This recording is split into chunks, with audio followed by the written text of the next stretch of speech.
할렐루야. 오늘도 예수 그리스도의 십자가 은혜 가운데 거하시는 복된 우리 성도님들 다 되시기를 예수님의 이름으로 축복합니다. 옆에 계신 분에게 이렇게 인사하겠습니다. 샬롬. 한 번 더 인사하실 텐데요. 예수님으로 인하여 기뻐합시다. 오늘 우리 모든 성도님들에게 우리 주님이 진정한 기쁨, 은혜의 감격을 허락하실 줄로 믿습니다. 오늘 한국식 정장을 입었더니 조금 어색하지만 하나님께서 또 우리를 이 무더운 날씨에 시원하게 하시는 은혜로 우리를 인도하실 줄로 믿습니다. 먼저 좀 무거운 이야기를 해야 될 것 같습니다. 이 세계를 보면 우리의 마음을 답답하게 하는 이야기들이 끊임없이 들려옵니다. 전쟁의 소문들입니다. 우크라이나 전쟁, 특별히 러시아와의 이 전쟁이 언제 끝이 날지 끝을 알 수 없는 전쟁은 계속되고 있습니다.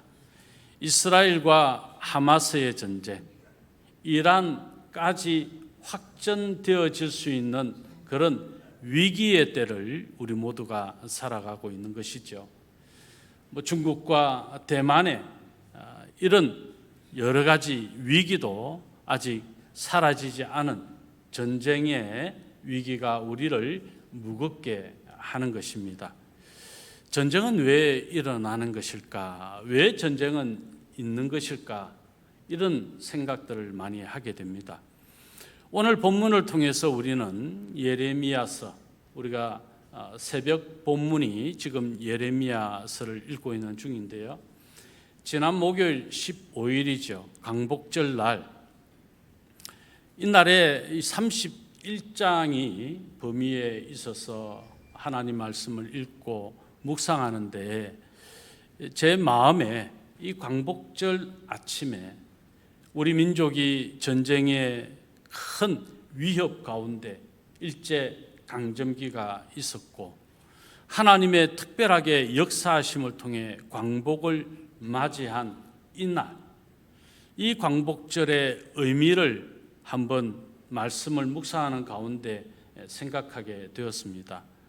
그러면서 오늘 이 본문을 하나님께서 우리 모든 성도님들과 함께 나누었으면 좋겠다고 하는 제 마음에 소망이 들게 했죠. 그래서 오늘 이 본문의 말씀, 특별히 오늘 본문의 말씀은 하나님께서 이스라엘을 회복시키시겠다고 하시는 놀라운 축복의 말씀입니다. 구체적으로 이스라엘 백성들이 회복되는 것이 어떠한 것인지를 열거하고 있는 대목에서 우리는 그것을 느낄 수가 있지요. 전쟁은 이런저런 일을 통해서 일어나게 됩니다. 특별히 이스라엘은 하나님께서 택하신 선민들이었습니다. 하나님의 백성들이었던 것이죠. 그런 이스라엘도 많은 전쟁을 수차례 그렇게 겪으며 왔습니다. 고대의 이스라엘은 주변의 강국들의 영향을 많이 받았다는 것이죠. 세력을 확장하고자 하는 어떤 강국이 일어나게 되면 그 영향 때문에 위기를 만나게 되고 안전의 위협을 당하게 되는 전쟁을 이스라엘이 치루어야만 했다 하는 것입니다. 그 이유는 이스라엘이 지역적 특성이 아시아와 아프리카를 연결하는 있는 요충지였기 때문에 더욱 그런 수많은 전쟁을 겪어야만 했던 것 같습니다. 마치 우리 대한민국이 밑으로는 일본, 위로는 중국의 어떤 강한 외세의 힘에 의해서 또 수많은 전쟁을 치루었던 것 같이 말입니다. 그런 이스라엘, 이런 전쟁을 치르는 동안에 하나님을 가까이 하고 하나님을 경외할 때 이스라엘은 하나님께서 초자연적인 방식으로 성립케 하시는 것을 경험했습니다. 이방인들을 어떻게 하나님께서 진멸하시는지, 어떻게 그들을 멸망시키시고 이스라엘을 구원하시는지 이스라엘은 경험 많이 했던 것입니다. 그런데 그들이 범죄해서 치르는 전쟁도 있었습니다. 오늘 본문의 배경이 되는 것은 이스라엘이 범죄했습니다. 이스라엘이란 북이스라엘이나 남유다를 통칭해서 그렇게 이스라엘이라 말할 수 있습니다. 하나님을 경외하라고 했는데 하나님의 말씀을 의지하여 하나님의 말씀에 순종하라 했는데 그 말씀에 순종하지 않았던 북이스라엘은 아수르에 의하여 BC 722년 멸망하고 맙니다. 예레미야가 선포했던 남유다 백성들마저도 남유다의 왕들이나 백성들이 하나님을 멀리하고 우상을 숭배하고 하나님 말씀에 순종하지 않으므로 하나님의 심판을 당하게 되는데 그 심판이 바벨론에 의하여 남유다가 멸망하게 되는 것입니다. 그 멸망한 사건이 BC 586년에 일어나게 된 것이죠. 하나님은 그런 이스라엘, 하나님을 경외하지 아니하고 하나님 말씀에 순종하지 아니하여서 하나님 말씀을 떠나버렸고 하나님을 가까이 하지 않았던 이스라엘이 결국 하나님의 심판을 당하고 멸망을 당한 그런 상황이 예언되어지면서 동시에 하나님이 그 이스라엘 백성들, 유다 백성들을 회복시키시겠다, 축복하시겠다라고 하는 예언의 말씀이 우리가 함께 읽었던 오늘 본문의 말씀입니다. 자, 그렇다면 오늘 이 본문의 말씀을 통해서 우리에게 하나님이 주시고자 하시는 교훈은 무엇일까? 오늘 본문에 나타나신 하나님이 어떤 분이신가 하는 것을 우리가 함께 생각함으로 은혜 나누는 시간이 될 수 있기를 바랍니다. 먼저 첫 번째, 하나님은 어떤 하나님이실까요? 우리를 속량하셔서 구원하시는 하나님이시다. 우리 한번 따라서 하겠습니다. 속량하심으로 구원하시는 하나님이십니다. 구원하시는 하나님이십니다. 하나님께서는 이스라엘이 범죄함으로 강한 나라에 의하여 약하게 만드셨습니다. 이스라엘이 약하게 된 것은 하나님을 멀리할 때였습니다. 하나님의 말씀에 순종하지 않을 때였습니다. 그래서 하나님을 멀리했던 이스라엘은 주변의 강한 자에 의하여 약하게 되어져 버린 것이죠. 그러나 우리가 알 수 있는 것은 그 주변의 강한 자보다도 하나님은 더 강하신 분이시다. 그 강하신 하나님께서 약한 이스라엘로 다시 강하게 하시는 하나님이시다 라는 것을 우리가 오늘 본문의 회복의 메시지를 통해서 발견하게 되는 겁니다. 자, 11절의 말씀 우리 같이 한번 읽겠습니다. 여호와께서 야곱을 구원하시되 그들보다 강한 자의 손에서 속량하셨으니, 여기 강한 자는 바로 바벨론입니다.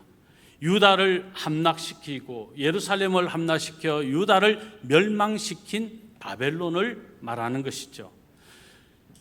예레미야 31장 1절로 9절의 내용은 이스라엘 백성들, 선민들, 하나님께서 그들을 다시 귀환하게 하시겠다라고 하는 예언의 선포가 주어졌습니다. 선민들의 포로 해방과 신앙 회복에 초점을 맞춘 그들의 귀환, 그래서 다시 이스라엘 나라를 하나님께서 세우실 것을 말씀하시고, 오늘 본문의 말씀은 회복시켜서 귀환한 그들로 하여금 나라를 다시 세울 뿐 아니라 그들이 구체적으로 어떤 복을 누리게 하시는가에 대한 예언의 말씀이 오늘 본문의 말씀이라는 것이죠.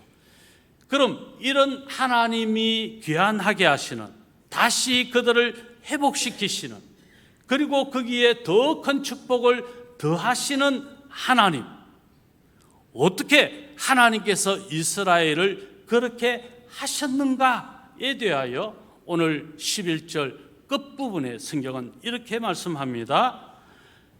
그들보다 강한 자의 손에서 속량하셨으니. 1차적으로는 이스라엘 백성들, 선민들을 하나님께서 포로 생활에서 다시 귀환하게 하셨다라는 말씀이고요. 이것은 그것으로 끝나지 않는다는 것을 우리가 직감하게 됩니다. 무슨 말입니까? 궁극적으로 오늘 저와 여러분, 하나님이 이스라엘 백성들을 회복하게 하신 것 같이 예수 그리스도를 통해서 우리를 하나님의 자녀 삼으시고 하나님의 나라의 백성으로 삼으셔서 축복하시겠다라고 하는 중심 단어가 바로 속량이라는 거예요. 이 속량이 언제 완전히 성취가 됩니까? 예수 그리스도께서 이 땅에 초림하셔서 그분이 인간의 몸을 입으시고 죄 없으신 무죄하신 예수님이시지만 예수님이 우리의 모든 죄를 다 담당하여 대속제물이 되심으로 하나님과 불화하게 된 우리를 화목하게 하신 화목제물이 되심으로 우리의 죄값을 다 지불해 주셨다. 이게 속량이라는 거예요. 우리가 죽을 수밖에 없는데, 우리가 멸망당할 수밖에 없는데, 우리가 십자가를 져야 하는데 예수님께서 그 죄의 값을 십자가에서 죽으심으로 다 치루어 주셨다. 이것을 종국적으로 바라보게 하시는 말씀, 예언의 말씀이라는 것이죠.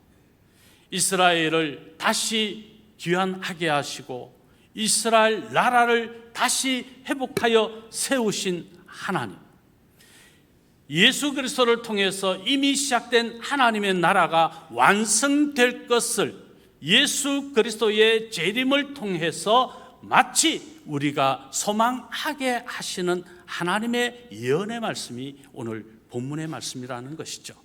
바로 이 속량이라고 하는 단어, 예수 그리스도로 완전하게 우리의 죄값이 지불되어지는 하나님의 놀라우신 은혜, 오늘 우리 찬양대가 그 은혜를 찬양으로 고백하고 선포했잖아요. 우리는 그 은혜 가운데 사는 거죠.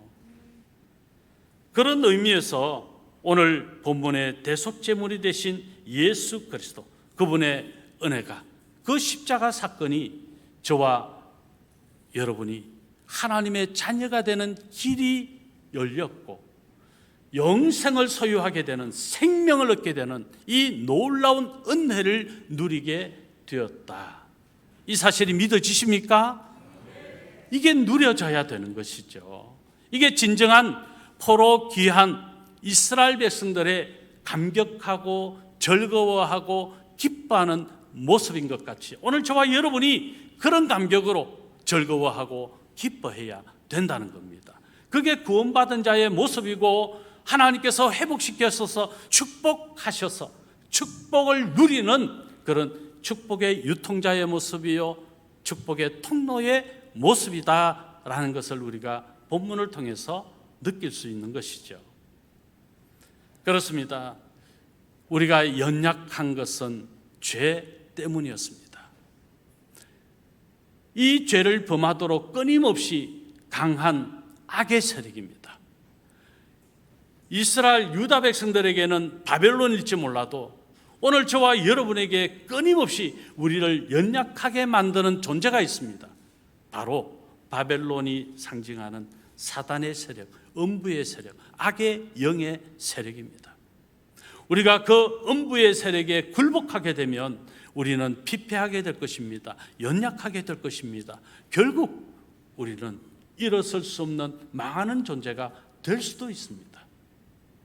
그래서 그 길, 하나님께서 회복의 길을 여셨는데 그 길이 바로 예수 그리스도이십니다. 예수님은 길이요 진리요 생명이 되셔서 구원의 길로 우리를 걷게 하시고 영생을 소유하게 하신 분이시다라는 거죠. 바로 이것을 함축하여 예언하고 있는 핵심 단어 속량. 이스라엘 백성들은 하나님께서 이후에 완전한 구원을 이루실 이 속량을 바라보게 하시고 오늘 저와 여러분은 그 완전한 구원을 누린 하나님의 자녀의 백성들이다라고 하는 사실을 분명하게 믿음으로 살아가는 복된 저와 여러분 되시기를 바랍니다.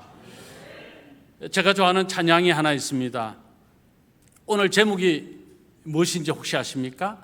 오늘 제목 다 같이 한번 말씀해 볼까요? 시작. 약할 때 강함 되시네. 약할 때 강함 되시네. 나의 보배가 되신 주 나의 모든 것. 여러분, 예수님 우리의 모든 것 되십니까? 예수님 아니라 다른 그 무엇이 우리를 만족하게 하는 것이 있다면 우리는 예수님을 사랑하는 것이 아닙니다. 나의 모든 것이 주님이십니다 라고 찬양할 수가 없습니다. 왜 약하게 됩니까? 예수님 외에 나를 강하게 만들 수 있는 것이 있다고 생각하기 때문에 그렇습니다. 예수님 외에 내가 물질의 구원이, 질병의 구원이, 문제의 구원이 이루어질 수 있다는 착각 때문에 더 약하게 되는 것입니다. 예수님만이 진정 우리를 강하게 할 수 있는 것은 그분만이 더 강하시기 때문에 그렇습니다. 세상에 그 어떤 강한 자보다도 더 강하신 예수 그리스도, 그분만을 붙들고 승리의 삶을 살아가야 되는 것이죠. 요셉이 마리아와 약혼을 했지만 조용히 그 약혼을 파혼하려고 했을 때 주의 사자가 요셉에게 나타나서 바로 그 구원의 이름, 마리아를 통하여 잉태되어진 그 구원의 이름 예수 그리스도, 예수님의 이름을 이야기하시면서 어떻게 말씀하십니까? 예수님은 오늘 저와 여러분의 죄, 그들의 죄에서 구원할 자, 오늘 저와 여러분을 강하게 하실 수 있는 유일한 이름은 우리를 구원하시고 우리를 더 많은 축복의 삶을 누리게 하실 수 있는 유일한 이름을 주셨는데 그분이 바로 예수 그리스도이시다. 이것이 마태복음 1장 21절에 예수라고 하는 이름의 뜻을 말씀하면서 그 이름이 오늘 저와 여러분의 강한 힘이 된다고 말씀하는 것이죠. 우리가 잘 아는 로마서 5장 8절의 말씀, 우리 같이 이 말씀은 한번 읽었으면 좋겠습니다. 같이 한번 읽겠습니다. 우리가 아직 죄인 되었을 때에 그리스도께서 우리를 위하여 죽으심으로 하나님께서 우리에 대한 자기의 사랑을 확정하셨느니라. 예수님이 십자가에서 우리의 죄를 속량해 주시기 위해서, 대속하여 주시기 위해서, 구속하시기 위해서, 우리를 구원하시기 위해서 죽으심으로 하나님께서 하나님의 사랑을 확정하셨다고 말씀하고 있습니다. 그렇습니다. 예수 이름 외에는 하나님의 사랑을 경험할 수 없고 예수 이름 외에는 우리가 구원받아 영생을 소유할 수 있는 길이 없는 것이죠. 오늘 저와 여러분이 그 영생을 소유한 복된 믿음의 삶이 다 된 줄로 믿습니다. 그런 그들에게 하나님 어떤 복을 주신다고 성경이 말씀하고 있을까요? 우리 같이 읽습니다. 12절의 말씀입니다. 그들이 와서 시온의 높은 곳에서 찬송하며 여호와의 복, 곧 곡식과 새 포도주와 기름과 어린 양의 떼와 소의 떼를 얻고 크게 기뻐하리라. 그 심령은 물된 동산 같겠고 다시는 근심이 없으리로다 할지어다. 아멘. 여러분, 우리가 사실 근심 걱정 참 많잖아요. 여러분, 이 염려가 많은 분들이 주로 어떤 질병의 정신적 질환을 겪을까요? 우울한 거예요. 우울한 거. 물론 이 우울하게 되는 현상은 여러 가지 원인이 있지만, 그러나 대체적으로 우울하지 않은 사람이 없다 말합니다. 여러분, 다 우울함이 있잖아요. 솔직하게 다 다 우울할 때 있잖아요. 그런데 그 우울함이 격렬하게 반응하는 것은 바로 염려, 걱정 때문일 때가 많다는 겁니다. 왜 염려하고 걱정이 됩니까? 내가 안전하지 않을 수 있다는 생각 때문에 그런 거예요. 불안하기 때문에 그런 거예요. 그럼 왜 불안한 것입니까? 우리를 안전하게 하시고 우리를 지키시고 우리를 만족하게 하실 뿐 아니라 풍성하게 하시는 하나님, 그분을 전적으로 의지하지 못하니까, 주님만으로 만족하지 못하니까 이런 불안한 정세가 우울하게 만들고 그 우울함이 심각한 정신적 질환이 되어지게 된다는 거지요. 괜찮아요. 여러분 다 우울해질 수 있어요. 그런데 여기에서 우리가 꼭 기억해야 될 것이 있어요. 그게 뭡니까? 예수로 나는 만족한다. 예수 이름을 부르는 거예요. 나의 구원의 이름, 예수 그리스도의 이름, 그분의 이름을 부르는 거예요. 뭐 다른 거 여러분 이것저것 찾지 마세요. 예수님만이 우리의 유일한 구주이십니다. 예수님만이 우리의 모든 삶의 문제를 해결해 주실 수 있습니다. 그러므로 내가 우울할 때, 내가 불안하고 초조하고 내가 두렵고 무서울 때 예수, 그분의 이름 부름으로 그냥 외마디 탄성처럼 불러도 좋아요. 주님, 주님 아니면 안 됩니다. 주님, 주님만이 저의 유일한 위로이며 축복입니다. 주님, 예수 이름으로 저는 만족합니다. 그 한 번에 예수 그리스도 그분의 이름을 높이며 부르짖는 것, 그거면 됩니다. 내가 예수 그리스도 그분만이 모든 것이라고 믿지 않기 때문에 불안한 거예요. 초조한 거예요. 두려운 거예요. 무서운 거예요. 우울한 것이죠.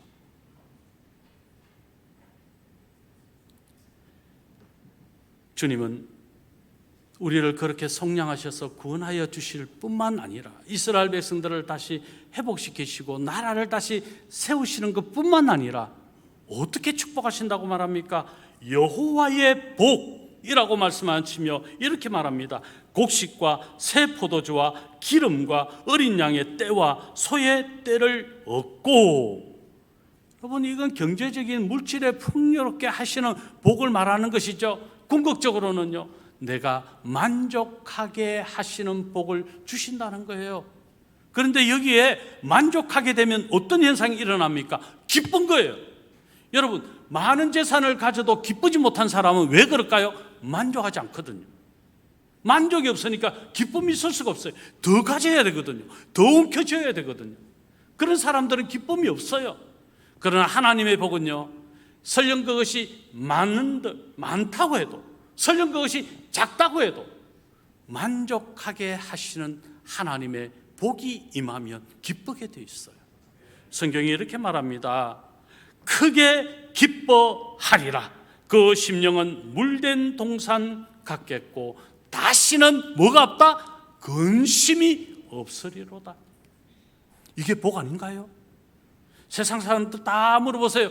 걱정 없습니까? 당신은 전혀 걱정이 없습니까? 무슨 택도 아닌 말을 하냐고.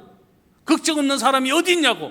그런데 여러분은 누군가 당신에게 걱정이 있습니까? 라고 물을 때 나는 걱정이 없습니다 라고 말할 수 있기를 바랍니다. 주님이면 가능합니다. 예수 이름으로 가능합니다.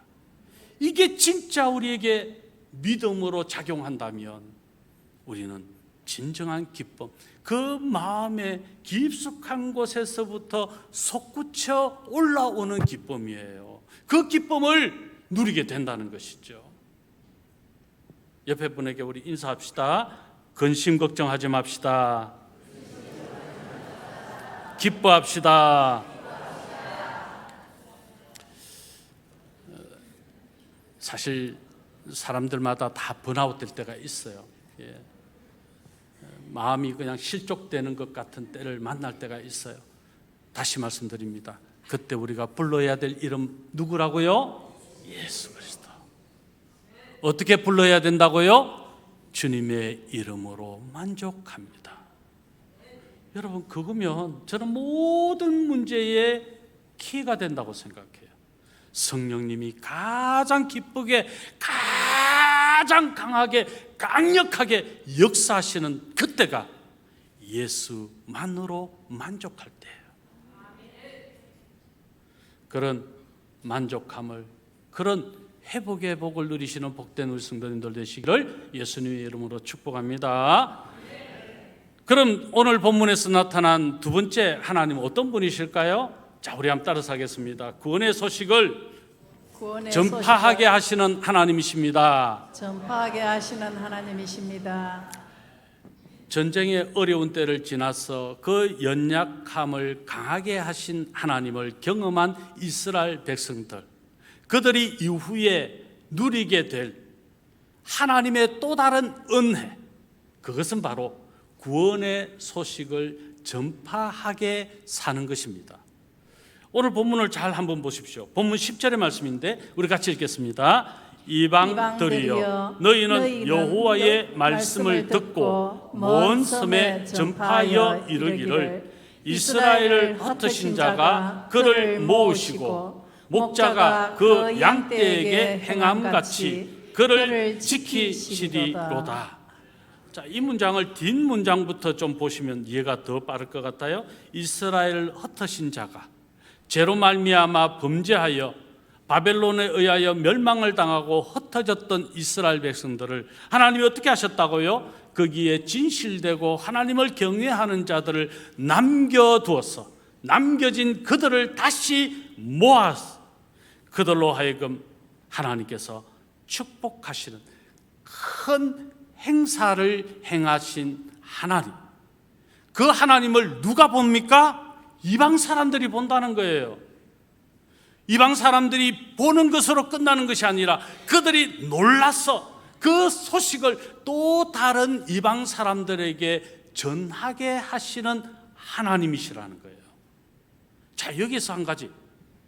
그렇다면 우리는 예수 그리스도를 믿음으로 구원의 감격과 이 기쁨이 충만해서 하나님의 은혜, 하나님이 행하신 크고 놀라운 역사를 우리가 나타내고 있는가?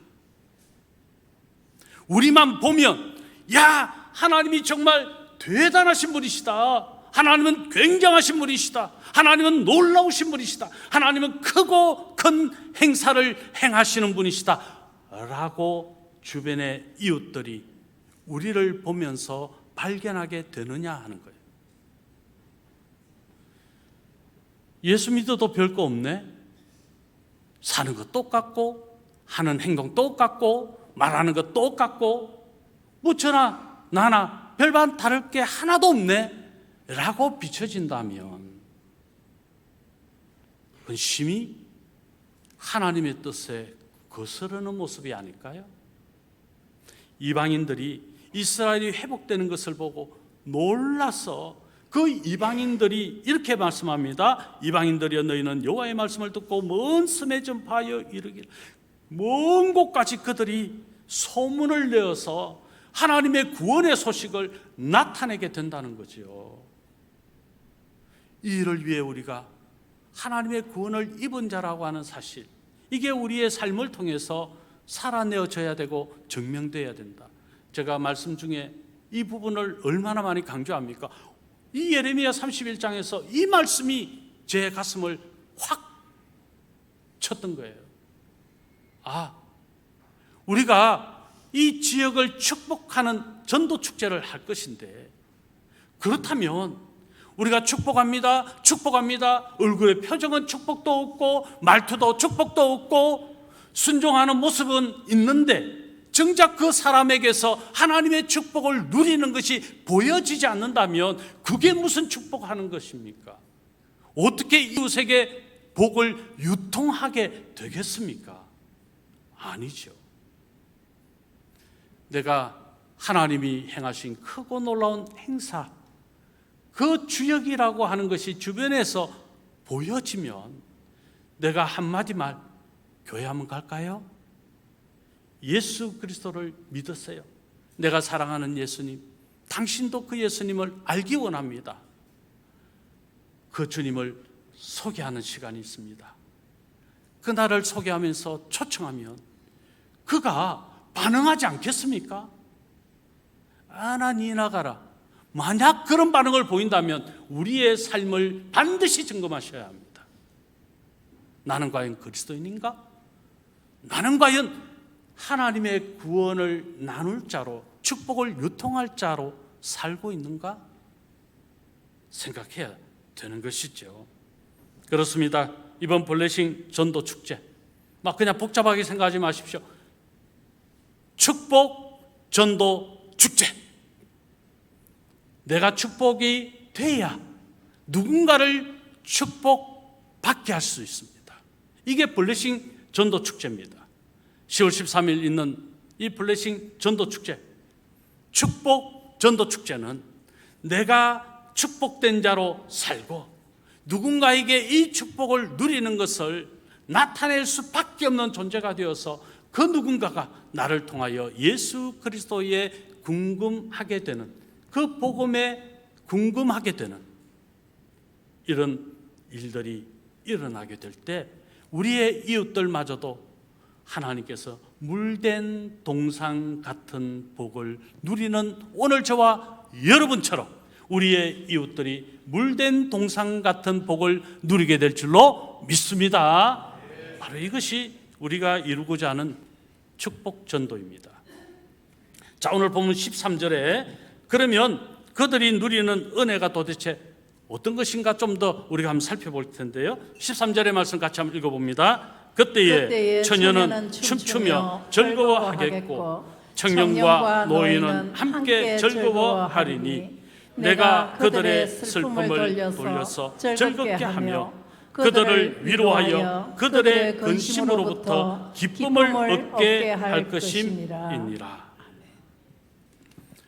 여러분, 남녀노소가 우리로 인하여 어떻게 된다고 말합니까? 즐거워하게 된다. 그냥 기뻐서 뛰놀며 춤추게 된다. 구원의 감격이 그런 거거든요. 여러분, 우리가 예수님을 소개받고 그래서 복음을 믿는 그 순간, 예수님이 나의 주님이십니다, 나의 왕이십니다, 그 순간에 혹시 감격이 없었던 그런 분 계신가요? 예. 모태라는 신앙인들이 대체적으로 난 좀 그렇다라고 이야기하는데 착각하지 마세요. 그분들은 이미 속 깊숙한 곳에서 그걸 누리고 있어요. 예, 저는 그걸 믿어요. 여러분, 정말 우리의 삶이 기쁨, 구원의 감격으로 충만하게 되면 우리를 통해서 이웃들마저도 어떻게 된다고요? 성경이 말합니다. 남녀노소, 청년들이나 노인들이나 처녀들이나, 이건 주변에 있는 모든 사람들이 그 구원의 감격을 함께 누려서 즐거워하게 되고 기뻐하게 되고 춤을 추게 되고 예배하게 된다. 이번 축복 전도 축제가 바로 그런 전도 축제가 될 줄로 저는 분명히 믿습니다. 여러분, 전도할 때 그냥 한 번 나오고 말 것 같은 분들, 그런 분들도 귀해요.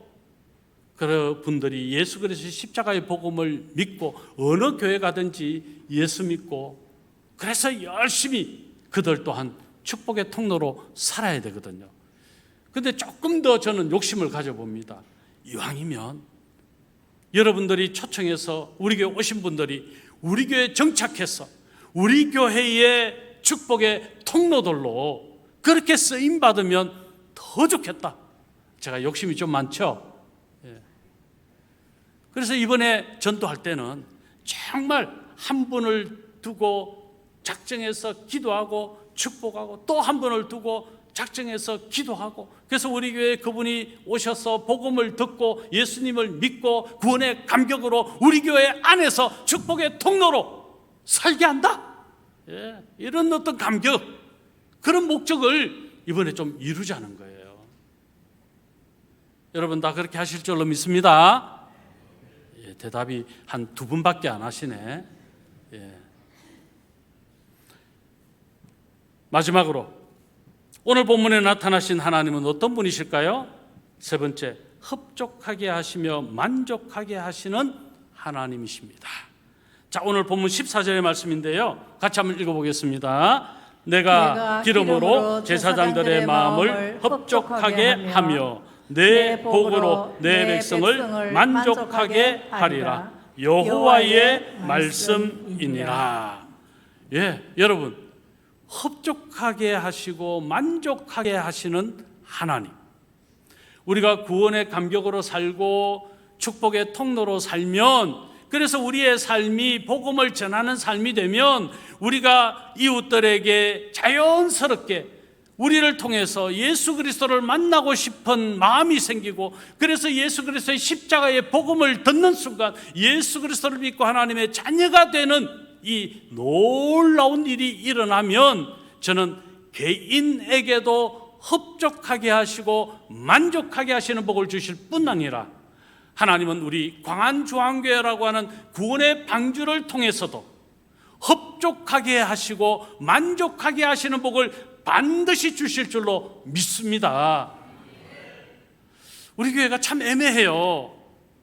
조금만 더 우리 성도님들이 좀 열심히 전도하고 그래서 부흥하면 우리 교회가 일꾼을 세우는 일 때문에 어려움을 당하지 않지 않겠나. 근데 지금까지는 좀 애매해요. 그래서 일꾼을 세우려고 하면 어려움이 많습니다. 왜요? 다 예, 아멘 그렇게만 안 하시거든요. 예. 여러분 다 아멘 하시는 분들이시지만, 예. 그래서 우리가 좀 더 우리 교회가 부흥하고 성장해야 될 이유가 있다. 이 지역을 정말 더 선하게 바꾸어가는, 그래서 그리스도의 향기가 되고 그리스도의 선한 영향력을 드러내는 천국 공동체가 되어서 우리 교회의 이 천국의 영향력이 우리 이웃들, 가장 먼저는 광안동 그리고 수영구 부산 전역까지, 이건 조금 더 욕심이 큰 것이고 우리 이웃들에게 예수 그리스도의 십자가의 복음을 전하는 복음의 통로가 되겠다. 그런 결단이 우리 모두에게 있게 되기를 바랍니다. 그러면 말씀하십니다. 흡족하게 하시고 만족하게 하시는 복을 받는다. 그런데 이 흡족하게 하시고 만족하게 하시는 복을 하나님이 뭐라고 말씀하십니까? 내 복이라고 말하는 거죠.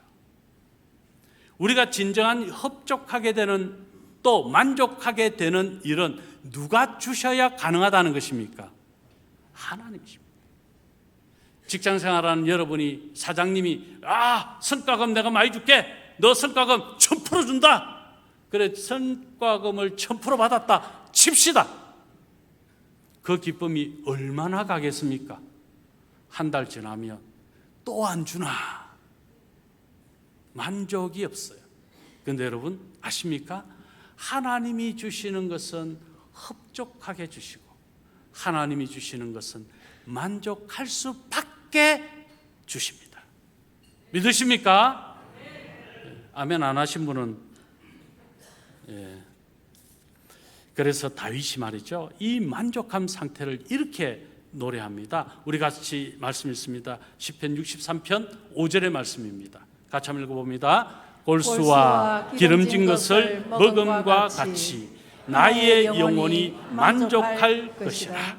나의 입이 기쁜 입술로 주를 찬송합니다.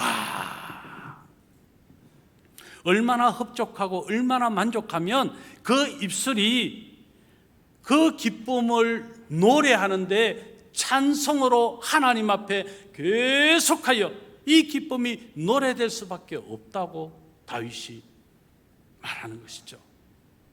여러분 진정한 흡족, 진정한 만족이 있으면요, 남들이 볼 때 어찌할지라도, 뭐 이 사람이 많든 적든 남들이 어떻게 본다 할지라도 그는요 모든 것에 만족하고 모든 것에 하나님이 내려주신 흡족한 은혜에 감사하며 기뻐하며 노래하게 됩니다.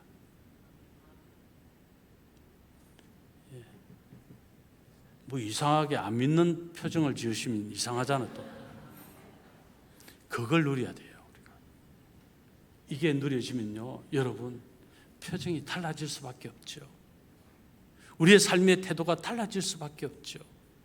누구를 만나도 그 앞에 내 모습이 이상하지 않죠. 누가 나를 보아도 나를 통해서 그가 치유와 회복을 누리게 되는 놀라운 일이 반드시 일어납니다. 이사야 선지자도 이렇게 말합니다.